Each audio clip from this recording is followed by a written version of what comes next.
This is Pat Soundbites Unplugged. Unplugged. The podcast where all the artists go to tell it as it is. Careers, music, tours, and more. And here's your host, the man that refuses to eat squid, Pat Calamari. Well, hello, I am Pat Calamari, and welcome to another edition of Pat Soundbites Unplugged. Wednesday, November 27th, 2019, day before Thanksgiving. And Lord knows I have a lot to be thankful and grateful about. And first of all, yes, I still do not eat squid. Thank you to the voiceover done by the amazing Mark Oliver. Did a great job with my intro. And I got to say thank you to Evan Balzer for the background music. The bed is great. So, yeah, I have a lot to be thankful about. A lot to be thankful for the listeners. A lot to be thankful for my folks joining on the podcast and listeners at WBXO on the Pat Show. My family, my friends, just a lot to be thankful. And when we sit down tomorrow for Thanksgiving with your family, friends, wherever you're at, please remember about the folks that are out there, our military that are not home, our first responders that will be not home and working, our dispatchers, and certainly the folks that are less fortunate compared to what we have today. So I am blessed. I am thankful. I can't thank everything that's happened for me enough. Okay, so switching gears from the last couple of episodes of The Young Artist, I want to go back to somebody who's very thankful, who's had a life-changing moment. Singer, songwriter, blues artist Albert Castiglia. I interviewed Albert from his home. He called in from South Florida on November the 5th. I got to meet Albert at the show at Daryl's house on Wednesday, November 20th. Sold-out show. Albert opening up for the amazing Eric Gales. And what a show, both of the guys. But Albert's walking around the venue, talking with everybody, just being so cool and polite. Just thankful. He put out this amazing album, Masterpiece. And, what a story of him connecting with a daughter he never knew he had. And now this album is, he said the quickest album he's ever been able to do. A lot of emotions come out, very personal. And now he's looking at things from another standpoint. Not only from a husband, but from a dad and a grandfather. And just a whole different way of looking at things. And he was able to put those thoughts and emotions into this album, Masterpiece, produced by Mike Zito, who now has produced the last two albums for Albert. Masterpiece released on May 24th on Roof Records, and it's just a great album. The title track alone is amazing. Songs that you don't want to miss: Catch My Breath, Bring On the Rain, are just a few. Really good stuff. And I know Albert is coming back up here to Daryl's, I believe, on November 25th, I want to say. But really good stuff. I'm just happy to meet him. I'm happy for him. And time for you to sit back and enjoy my chat with Albert Castiglia. I mean, timing is everything. And you're going to hear how he pretty much got started. So sit back, enjoy, and have a wonderful Thanksgiving. Here's Albert Castiglia. Hey, this is Albert Castiglia, and you're listening to Pat Soundbites Unplugged. WBXO Classic Rock Redefined in conjunction with Pat Soundbites Unplugged podcast. A pleasure to have on our rock and roll phone today a singer, songwriter, and incredible blues guitarist, Mr. Albert Castiglia. Albert, what's going on today? Nothing much, Pat. How are you? I'm excited. I really excited when I saw that you and Eric were playing together. I mean, I would be great just to see one of you, but both of you tied up at one show. Well, yeah, it's going to be a fun evening. I just did a show with Eric in Raleigh, North Carolina, and it went extremely well. And it's going to carry over into Pauling, so I'm really looking forward to it. As Albert mentioned, and as I mentioned, Albert, along with the incredible blues artist Eric Gales, will be performing at Daryl's house on Wednesday the 20th. Tickets are on sale now, 845-289-0185, or at darylshouseclub.com. And I can tell you, Albert, all the reserved tables are already sold out, so I encourage everybody to get your tickets now because this show will be sold out. Albert, before I get into your amazing album, A Masterpiece, I want to start where I guess it really all began professionally on the music scene for you with your connection with Junior Wells. Talk about maybe that also a life-changing experience to get you into what you're doing today. Would you agree? Yeah, well, Junior was the one who really kicked the door open for me. I mean, I've been playing in bars for 10 years by the time I met Junior, and I was working in the welfare office in Miami, and we had a mutual friend in Miami, and she invited me to go see him on New Year's Eve, 1996, December 31st, 1996. We went and saw him play at a club in Delray Beach in Florida, and I got to meet him, and he had heard from our mutual friend that I played and invited me up to jam with him, and I did about 5 songs with him that night, and then I guess he liked what he heard. A couple months later, I filled in for his guitar player on a string of dates, and then he hired me full time like April '97, and I was with him till the end, and so it was about a little less than a year I was with him. But I mean, it really opened the door for me to do this full time. I was a social worker playing in a local band, and once I got the job with Junior, I wasn't going to look back and never go back to doing a day gig. Man, dreams come true. I tell people all the time, man, and timing is everything. And what did you learn from that experience being part in his band? What were you able to take away that you're using today? I mean, you've been playing for over 10 years and obviously touring. What was that experience like, and what have you learned from, when that opened that door for you? Well, I sang and played guitar, but I had a very sideman mentality on things. I was a sideman pretty much. I didn't really know what it was like to connect with an audience, or I didn't know about that concept was foreign to me until I met Junior, and I got to tour with him and see him, and there's more to performing than just actually playing your instrument.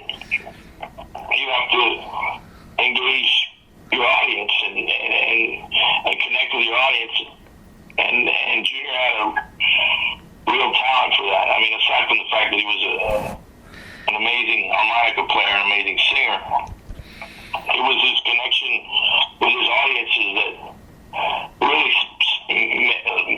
separated him from other artists, and that was one of the biggest lessons I learned. I mean, I learned other things. I mean, how to command the stage, how to front a band, things in terms of cueing bands and getting what you want out of your bands.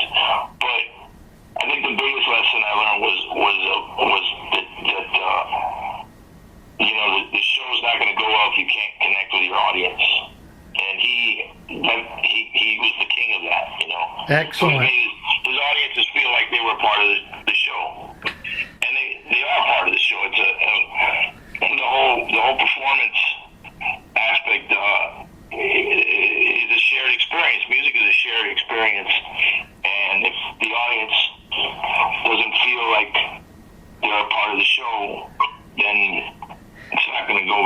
Yeah, they're going to walk away going, well, that sucked. You know, they weren't engaged in it. They didn't feel it. The energy wasn't there. So, yeah, there's something that you learn from. You know, you can go to any college or wherever, but you don't get that until I'm not a musician, but I get it. You don't get that unless you really are on stage and seeing it and feeling it and having that opportunity. So, yeah, that's cool. That's great.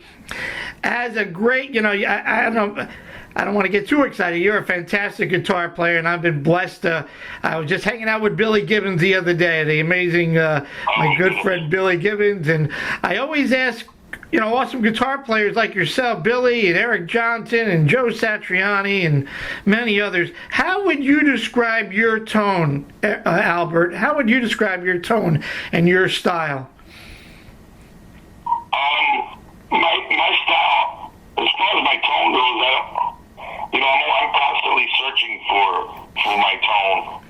I think most guitar players, I don't know a guitar player that constantly search for his tone. I mean, he finds ways to get the tone he wants.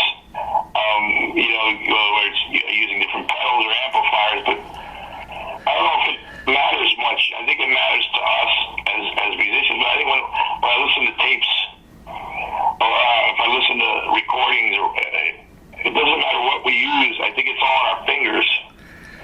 I think the tone aspect is all on our fingers. And the other, the things we do to get that tone is more for ourselves. And I think when the rubber meets the road,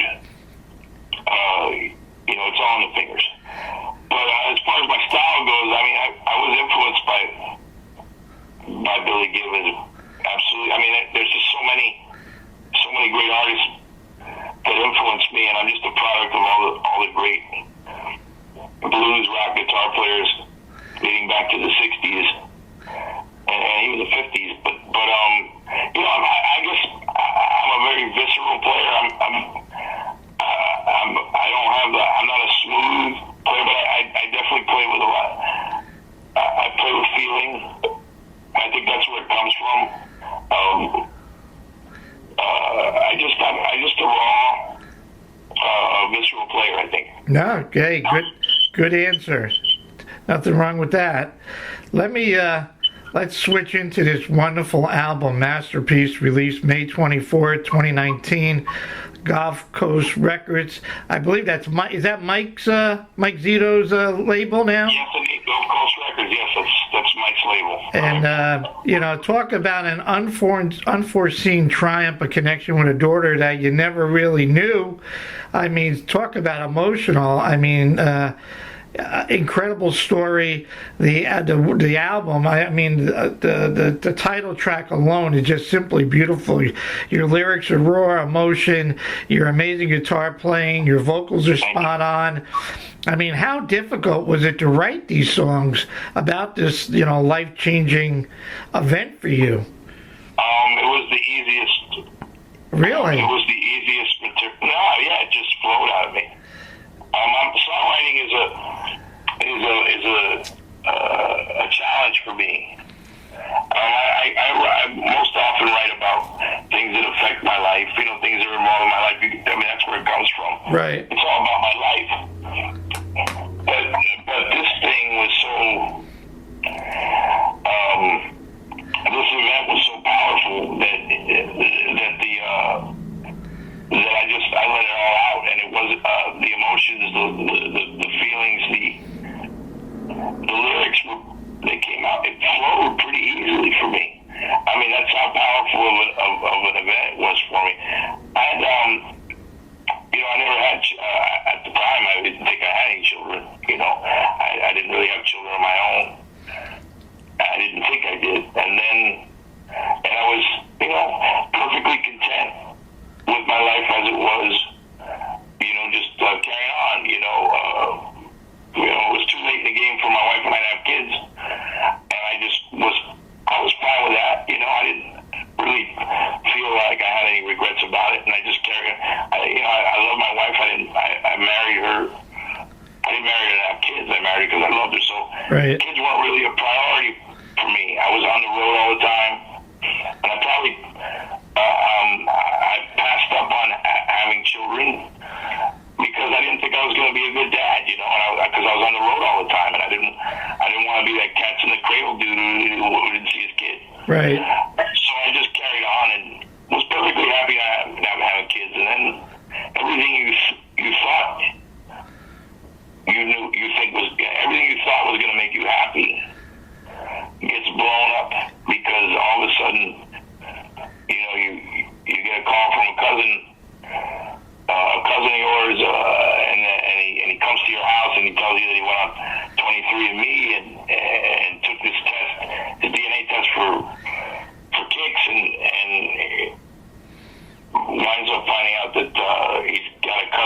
second cousin that he doesn't know listed on the database, and all of a sudden everything changes. Everything you thought was going to make you happy completely changes overnight. You find so I my cousin come over and he tells me that I got a daughter, and my immediate reaction was, yeah, that's great, bring it on. I want to see her, I want to talk to her. And then you find out you have 2 grandchildren on top of it. Wow. I got a 9-year-old granddaughter and a 6-year-old grandson. Congratulations. And it's so all of a sudden your whole life changes, and all these things, you start thinking about things differently. You start looking at life. But prior to my daughter coming into my life, I was a married man with a stepson, but no children of his own. And just writing about the lifestyle you've been living for the last 30 years, the challenges that come with being a musician, a married musician. And but all of a sudden, this thing happens, and you're all of a sudden a father and a grandfather, and the way you look at life changes. Oh, man, dude, I'm so... And combine that with the current events of the day.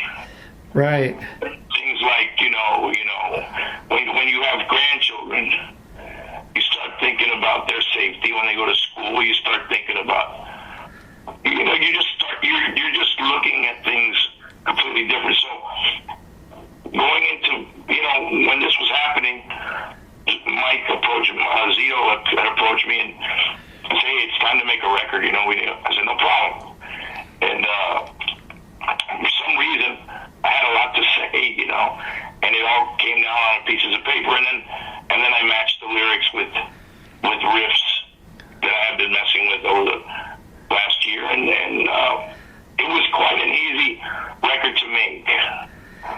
Well, I congratulate you, man, and congratulations on this beautiful story and the grandchildren, and I get it. I mean, I'm a father of a daughter and a son, and been happily married for over 30-something years. So I know people, my nieces and cousins and my sister-in-law have all done this DNA thing, and hey, yeah, I'm there, and I'm and who's whatever nationalities they are, all that crazy thing. I'm just not into any of that. But my father's the same way. I want I've gotten into it.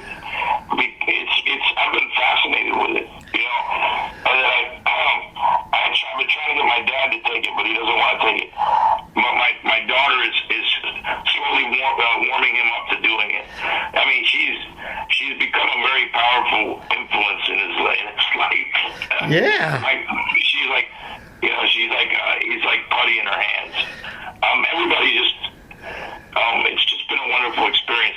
And the old DNA thing is pretty remarkable, and it's made me curious about it. And I was talking to my dad. He says, I asked him, I said, well, why don't you take the test? I didn't take the test. I can tell you what you need to know. And he told me, it's funny, he told me that my great-great-great-grandfather was a captain in Garibaldi's Navy. Wow. In the war that united Italy. Wow. So that was pretty interesting.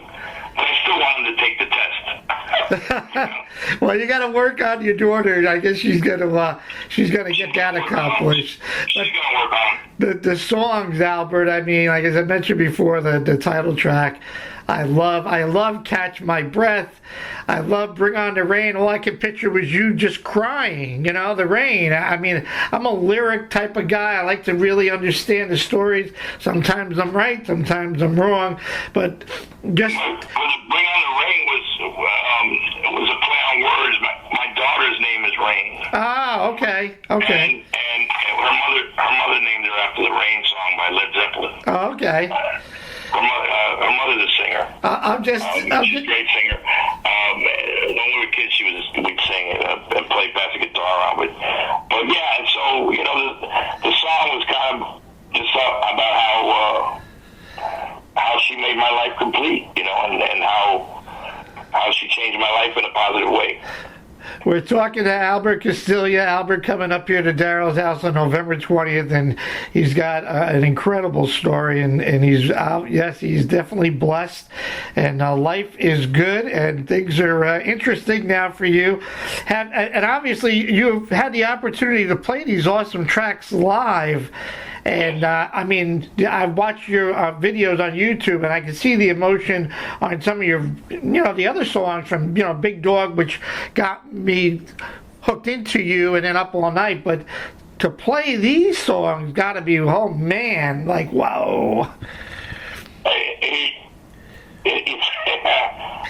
enjoy them. I enjoy playing them very much. And looking back, getting to look back on my career, it's amazing how my the subject matter of my songs have changed, and how my songwriting has evolved since this event occurred. It's just been amazing. It's been wonderful playing these new songs. Tell me about Mike Zito. Your last 3 albums produced by Mike.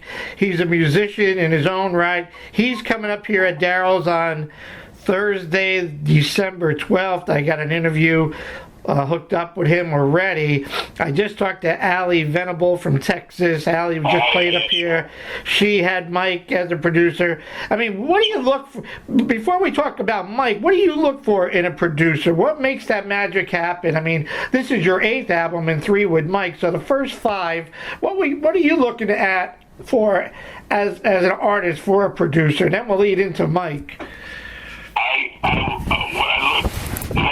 just want somebody that shares my vision for what I want and helps me achieve that vision. And I want them to be honest with me, and I want them to make suggestions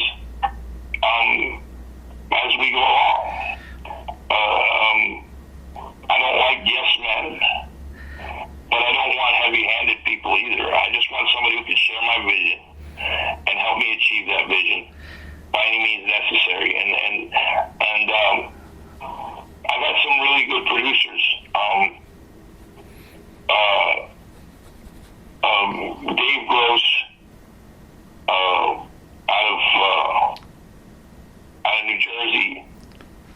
He produced my Solid Ground album. And he produced Victor Wainwright's latest album that was nominated for Grammy Award. Great producer. And Zito is the same way. I love Zito. Mike's a great producer, man. He's just got great ideas. He doesn't beat you over the head with ideas. I mean, he doesn't force them on you, which some producers tend to do. I made some good records with certain producers, but they were very heavy-handed in what they wanted, and because they were early records, and I didn't really grow a set yet because I didn't know what I wanted. Right. When I did those early albums, I wouldn't say capitulated, but I gave in a lot. I compromised a little bit more than I should have. But with Mike, I don't know, man. I don't know what it is. I think, we're both very similar in our taste in music. I think that helped. We both grew up in the 80s listening to classic rock, and we both share a love for blues as well. And I just think we had the same, we just grew up. Right. At the same time, and we just have, I don't know, we just work very well together, and he's my best friend in the business, and I love him very much, but he's just, he's got great ears, and I wanted to work with him because of the stuff that he had done for Samantha Fish. Right. The production work he did for Samantha's first 2 or 3 albums were remarkable. And that's what I wanted, and he gave that to me with Big Dog and Up All Night. And then he challenged challenged me with Masterpiece. He had an outside the box idea of us doing all the instruments. It was just me and him and the engineer in the studio, and we did all the instruments. And to be honest with you, Mike did most of the bass and drum parts, and I did the guitar. I did the guitars and vocals. But we took a chance on that last record, and that's another thing I like. He likes taking chances. He's a risk taker. He likes to think outside the box. There's just a lot to like about him in terms of a producer. I like the fact, as you mentioned, that he challenges you in a good way. You know, whether it's maybe your vocals or maybe playing a certain instrument, he's not afraid. But as long as you're good with it, he's able to interpret what you're trying to get across. You guys come from probably the same mold and template, like you said, the 80s rock and blues, and that's got to be super hard for him as a musician to not try to over-influence what he loves, but to allow you to grow and go where you want to go. So kudos to him. Everybody. There's definitely an art to that. There's an art to that. Of course, I'm a pretty easygoing guy, so I'm sure it's not always that smooth. And there's, we're pretty egotistical musicians, and we're all very, we got big egos, and some of us are more strong-willed than others. But I kept an open mind when I worked with them, and because of that, we put out 3 of the best albums in my career. And every record should be a progression, and that's definitely been the case with working with Mike. Big Dog was a breakout record for me in terms of material, in terms of vocals. As you were saying, he really pushed me vocally. Excellent. And on Big Dog, and with Up All Night as well, and Masterpiece. He was able to really get a lot out of me and maximize my potential. Excellent. Well, I'm looking forward to meeting him and actually talking with him. And I got an interview with Eric tomorrow, so I'm all looking forward to playing with Eric. Let me tell you, he's a great guy, and he's to me he's the best guitar player out there, electric guitar player out there. He's to the electric guitar to me what Tommy Emmanuel is to acoustic guitar.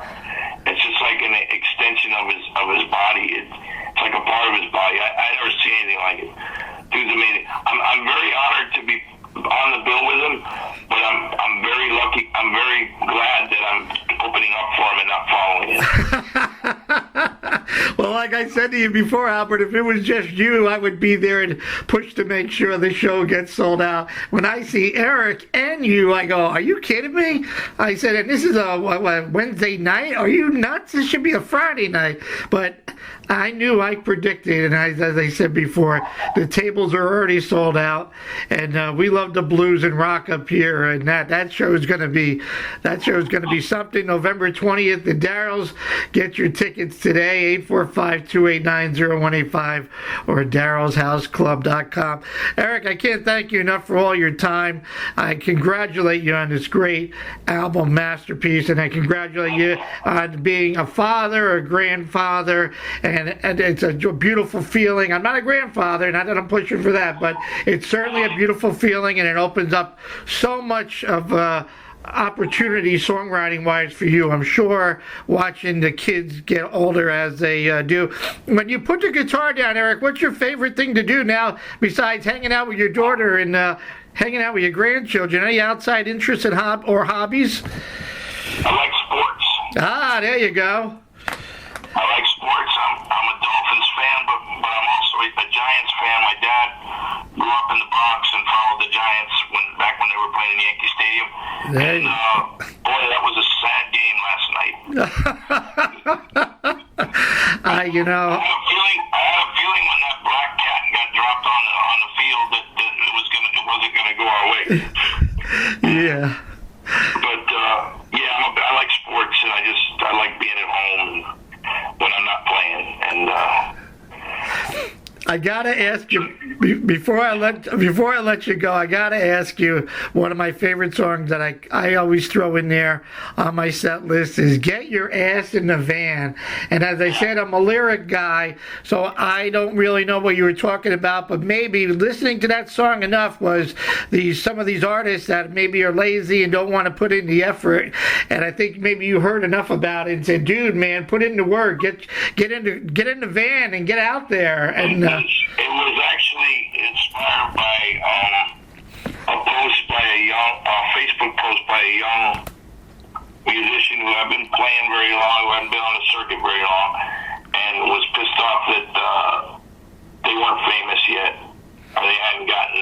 Oh Jesus! And so it was. I read the post, and I was kind of a little, I try not to let Facebook get to me, but for some reason this particular post pissed me off, and I went to a bar to go see Ali Youngboy Hart in Delray Beach, and I ran into J.P. Soares' drummer, Chris Pete, and we were talking about the post because he knew the person, and I was talking to him.